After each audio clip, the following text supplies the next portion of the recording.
Welcome back to Assassin's Creed Valhalla. Today I'm going to be showing you how to get one of the best armor sets in the game very, very early without even having to battle anybody. This is going to be better than pretty much any armor set you can get in the game until the very end, and it's better than most of the armor that you can buy, if not all of it, in the premium shop, which is fantastic.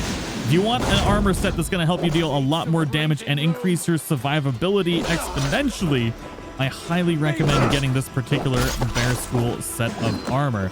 I do hope you all enjoyed today's video, and let's go ahead and get into it. So first up, we're going to be going basically to the bottom right corner of the map in Kent. We're going to be going to the Dover Fortress. Now, this is going to be right on the edge of the cliffs here. There's a couple different ways you can get down here. You can just jump into the water and then kind of stealth your way through. There will be quite a few dudes, as you see. And you will need either an explodey bomb like this. I'm actually not going to use... Well, I guess I'll use this. If you go right up here, there's going to be this spot in the ground that you can blow up a hole in. You're going to need to do that. If you end up having to carry that bomb, doing this at a lower level might be a little bit of a pain because somebody might see you and attack you. But if you do end up having the ability, like I have here on the X button, that'll actually give you an explodey arrow, which will really help out. So this gives you the Brigandine Trousers. The Brigandine Trousers. I don't know why I'm talking so weird tonight, but apparently that's just how I'm going to live my life. Next up, we're going to be going to the Canterbury Cathedral. Now, you can grab this fast travel point here as well. But once we get to the cathedral, you're going to be able to just go in. There's no aggro or anything here, so you really don't have to worry about much of anything. As long as you don't cause a major ruckus. We're going to see these scroll racks. We're going to need to climb up these scroll racks, and there's going to be a lock that we want to shoot off this particular door. Come on, climb up. There we go. And once you shoot that lock off, we can go over here. It's probably an easier way to get up into this particular area, but I'm just going to climb up. It's not like anybody's going to get mad at us. We can now go through this door. We're going to follow the stairs down this way. And we do need to get through here. This is another reason why I really recommend unlocking the ability to have these exploding arrows. It really does make your life a lot easier with a lot of different puzzles. Also looks like there's an opal down here. Sweet. So we got the Brigandine armor. And I believe that was an opal that we picked up too. Next up, we're going to need to go to a little logging town in Beamisfield. I have no idea if I pronounced that right. But there's two keys that we actually need to get for this one. You can be as stealthy or as not stealthy as you want to be for this. But we should be able to grab this first key in the logging house here. Snatch that bad boy. Just watch out for big chonky boy there if you're doing this at a lower level. But thankfully, sneaking around in this game is relatively easy.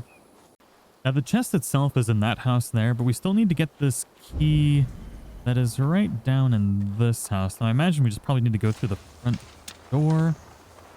We might need to take this guy out. Unless, of course, we can't go through that window because it's blocked by a movable object. We can sneak back out that way. But he's padding around. When he does that...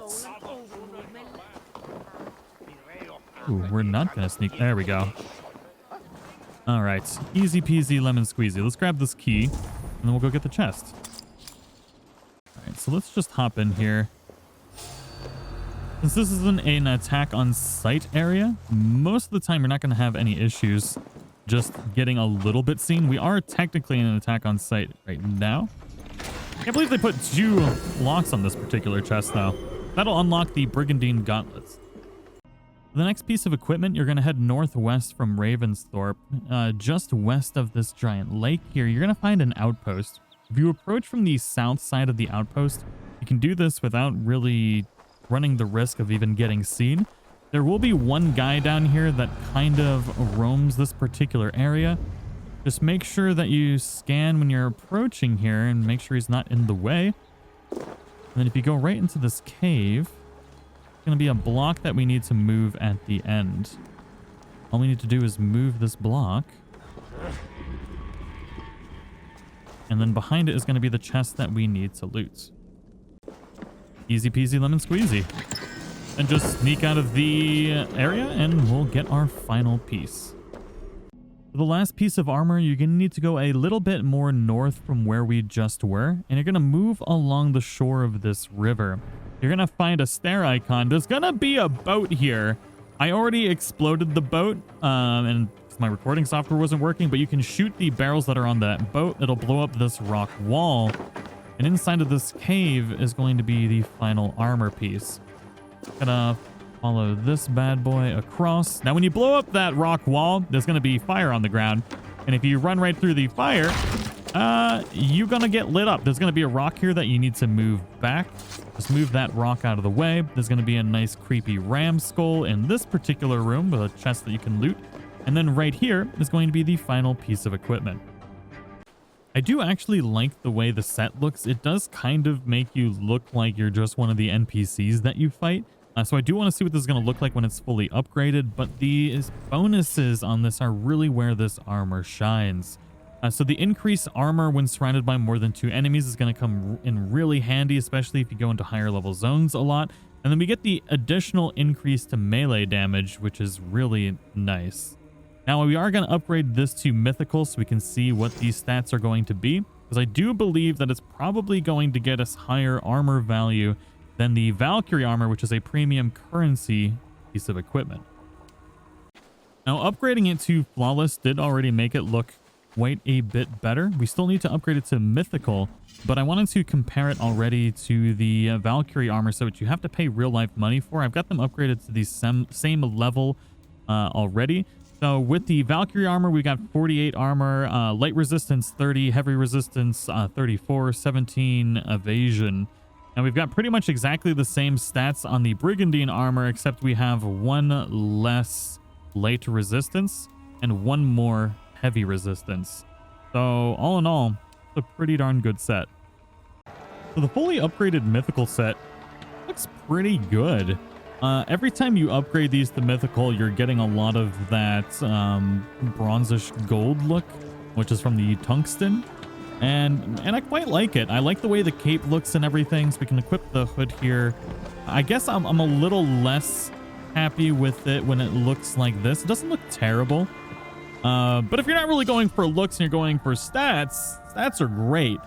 So armor 55, fully upgraded on the head, or on the chest there. We got 49 on the head, or on the cloak, 54 on the helmet, 52 on the gauntlets, and then 50 on the pants. Now, this is basically on par with the premium equipment that you buy from the store. You're getting 1 less light resistance and 1 more heavy resistance on the Brigandine than you would on the Valkyrie armor. And quite frankly, I like the way the Brigandine looks a little bit more than the Valkyrie armor, I think. But that being said, I think it's a wonderful set, especially if you just want to tank things. Increases armor when surrounded by 2 or more enemies. So basically, if you mess up your assassination or something like that, or you get aggroed by a lot of people, it's going to drastically increase your defense. And then you get an additional increase to melee damage, which is great. So I do love this set. It's probably going to be the set that I'm going to be using most of the time now, I think. Because I am going to be going into this kind of heavy, tankish, just high damage build. But anyways, let me know what you think in the comments below. I do hope you all enjoyed the video. I'll see you all in the next one.